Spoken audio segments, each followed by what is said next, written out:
There's times in a guy's life where you realize you're blessed, and it hits you that this isn't normal, and I mean that in a good way, not a bad way. Lots of times in my life, I've only been able to see like, wow, this is terrible, and I'm wondering, what in the world are you doing, God? And then there's other times where I realize, wow, I have so much more than I deserve, and it's all by His hand. In fact, sometimes when you realize the blessings aren't in the things you can have, but the experiences you have around them. And because of that, I want to show this car right here. This Reef Blue 93 Mustang GT. It's a work in progress, but this is my son's car. And him and I have had a lot of time working together on it. And not to mention, he has done a lot of work on it that I feel like is helping him as he develops to be not only a man, but a car guy. There's not a part of this car he hasn't touched, and like I said, still a lot of it's a work in progress. He's got another set of wheels and all kinds of things he's going to be doing to finish it, but we just finished painting the Reef Blue, the final pieces of that, and so he's going to be heading back to college in just a few minutes and taking this car with him, which I think is a pretty cool car to be driving when you're a young guy in college. This is my 83 Capri, and I've actually gotten my license in this car when I was 17. The crazy thing here is that it was also my brother's first car, and it's been in my family for, gosh, I think we got it in 1987 or 1988. But the car, when I drove it in high school, didn't look anything like this. I actually parked it when I was in college because the ignition switch caught on fire, and so I got the car back in about 2018, and actually just about junked it. A friend of mine, who I affectionately call Mustang Josh, I offered to sell it to him, I think for like $1,000. It was a very solid rust-free car from Wyoming, and I put it on Facebook Marketplace, and I had someone like offer me maybe like $650 for it as a shell that was solid, but the motor didn't run because that ignition switch issue. And Mustang Josh convinced me that although he couldn't buy it without his wife wanting to kill him, I shouldn't sell it. And so I hung on to the car, and then during COVID, my kids and I restored this car. And since then, we've done 2 power tours in it and just had an absolute blast in it. It is powered by a 2.3 turbo, and is a T-top car as well. This car, I've got so many memories through this view. It's really unbelievable.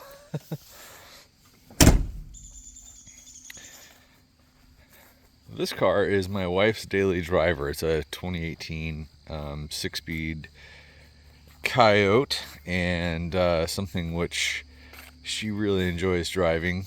And when she was a young mom, I used to buy wrecked cars as well as classic cars that I'd restore, and it was actually a way that we were able to pay off all of our student loans and eventually this house, by just taking cars and fixing them and kind of working all the kinks out of them and then selling them. So we had a lot of fun cars.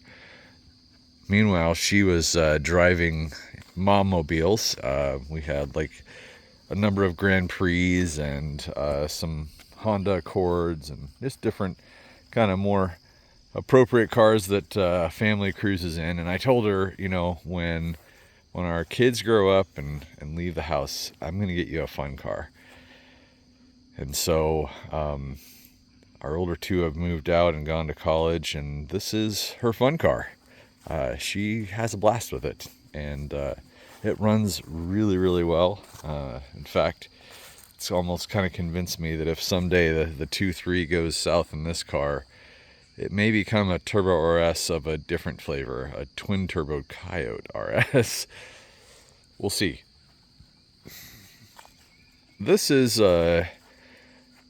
Saleen 88 number 526, and I'm going to do another video on this altogether at some point, but this car was actually owned by a man named Rex McCoppin, and Rex was a little known name who was actually part of building the original 86 and 87 Saleen race cars, the ones that kind of put Saleen on the map.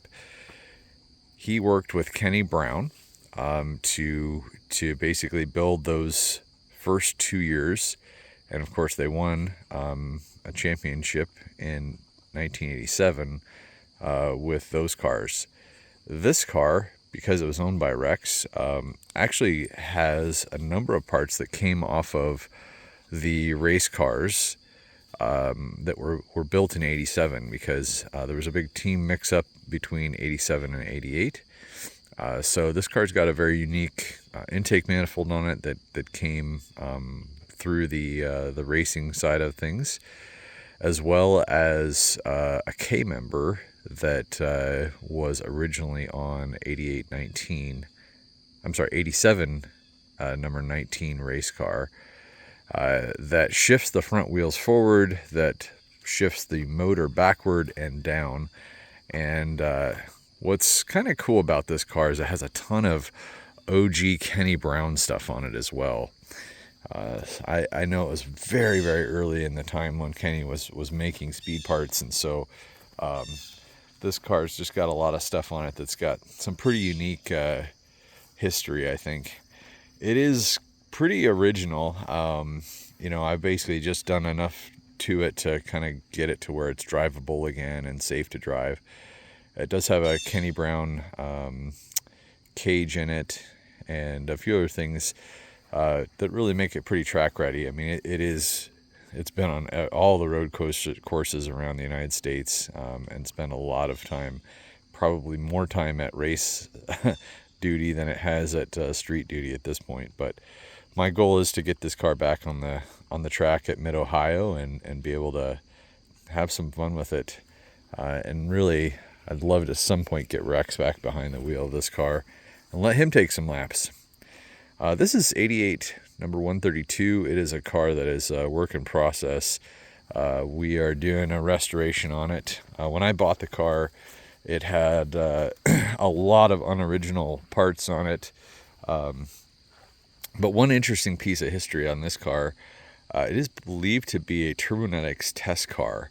In fact, if you look at the Turbonetics installation guide that they had for their turbo kit on a small block Ford, you would see this car sort of being the engine bay, in particular, being in all the shots. And I've got receipts for multiple engine parts from there on. So once the turbo kit went on it, rods, pistons, and other things went in it. And it no longer has the turbo kit on it. In fact, that was, I think, what ultimately caused it to go down a path of a lot less originality, is because of the fact that that motor blew up, and someone actually bought a wrecked SN95 and did a complete heart transplant of the engine, transmission, wiring harness, even the gauge cluster was swapped out. So I've been in the process of bringing it back to original. Thankfully, it came with basically all the original parts again, so it really hasn't been too hard to do that with. But I did require basically lifting everything else out of it and building it back together again. So we're at a stage right now where got the wiring harness, original wiring harness, put back in it, and now just going to be working on the seats and some of those upholstery things. I got a lot of little details to finish up. As you could see, it's missing the turn signals on the right front. I've got all that. Finding and sourcing original OEM Ford parts that are in good condition is obviously not always easy, but this is a car worthy of that, and so that's what I've been on the hunt for. As I said, sometimes it's crazy. I've never actually lined up all these cars before, and really looked at all the toys God has given me to enjoy. Truly, I do look at these as things that I have to hold loosely, and I do that. If ever there was a day and a need in which some of these need to be sold, they would be in a heartbeat, because they are not what defines any part of who I am or what I'm about.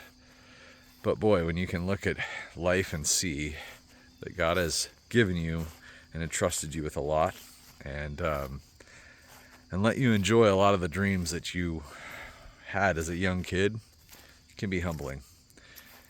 And I hope that as you're seeing this, that it encourages you to get out and do things, especially with your kids.